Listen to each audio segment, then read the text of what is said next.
Le monde d'après de Franck Madvon. Franck, aux États-Unis, on connaît enfin les résultats définitifs des élections à mi-mandat. Un dernier sénateur a été élu hier au second tour en Géorgie. Donc victoire du démocrate Raphaël Warnock.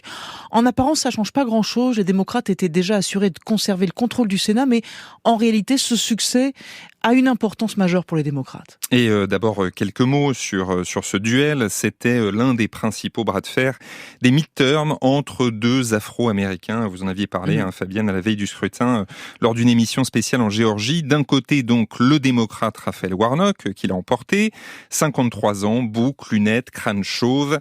Il était pasteur dans l'église où officiait Martin Luther King en personne à Atlanta. Il a grandi dans un milieu pauvre, fils d'un pasteur, justement, et d'une mère ayant travaillé dans les champs de coton.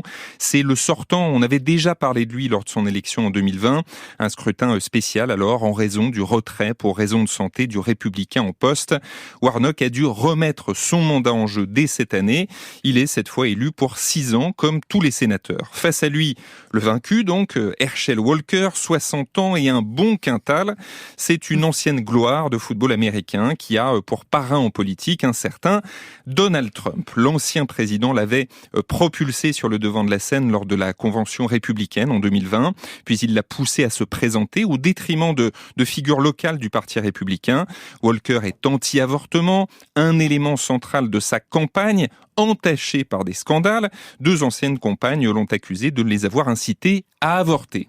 Plus de 400 millions de dollars ont été injectés dans cette bataille emblématique qui a donné lieu à un second tour car aucun candidat n'a dépassé 50% au premier. Scrutin local mais impact national. C'est donc en soi une victoire précieuse pour les démocrates. Et cette victoire, Franck, renforce la majorité démocrate au Sénat. Bien sûr, un rappel d'abord, pendant la première partie de son mandat, Joe Biden a pu compter sur une Chambre des représentants démocrates et un Sénat contrôlé aussi par son parti, 50 sénateurs de chaque côté, mais avantage aux démocrates grâce à la vice-présidente Kamala Harris qui peut faire basculer les votes. Cette fois, les démocrates ont perdu la majorité à la Chambre, mais la victoire de Warnock les place en meilleure position au Sénat, 51-49. Comme le dit le chef de la majorité à la Chambre, Chuck Schumer, le chef de la majorité démocrate, donc, la différence, ce n'est pas 1%, c'est un monde. Jusqu'ici, les démocrates devaient sans cesse batailler avec des sénateurs conservateurs qui avaient de fait un droit de veto sur leurs projets, en particulier Joe Manchin, l'élu de Virginie occidentale. Il a beaucoup œuvré pour édulcorer les grandes lois de la première partie du mandat de Joe Biden. Les démocrates pourront aller plus vite dans certains domaines. On pense à la confirmation des juges fédéraux, souvent nommés à vie. Enfin, la vice-présidente Kamala Harris aura plus de liberté, elle sera moins souvent sollicitée pour faire basculer un vote. Bien sûr, les républicains contrôlent désormais la Chambre, le pouvoir des démocrates est bridé, mais ce contrôle renforcé du Sénat n'est pas anecdotique. Et alors cette victoire en Géorgie place aussi les démocrates en meilleure position pour 2024. Évidemment, 2024 c'est loin, mais aux États-Unis, vous le savez Fabienne, les 2 dernières années d'un mandat présidentiel servent bien souvent à préparer la prochaine élection. Premier enseignement, on le répète, il n'y a pas eu de vague rouge promise par Trump. Cette victoire en Géorgie confirme que les démocrates ont fait mieux que résister.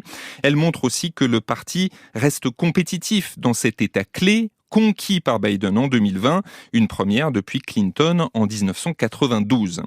2, les candidats MAGA de Trump, Make America Great Again, sont souvent mal préparés, trop radicaux, en clair pas assez convaincants pour séduire les électeurs indépendants qui font basculer les scrutins.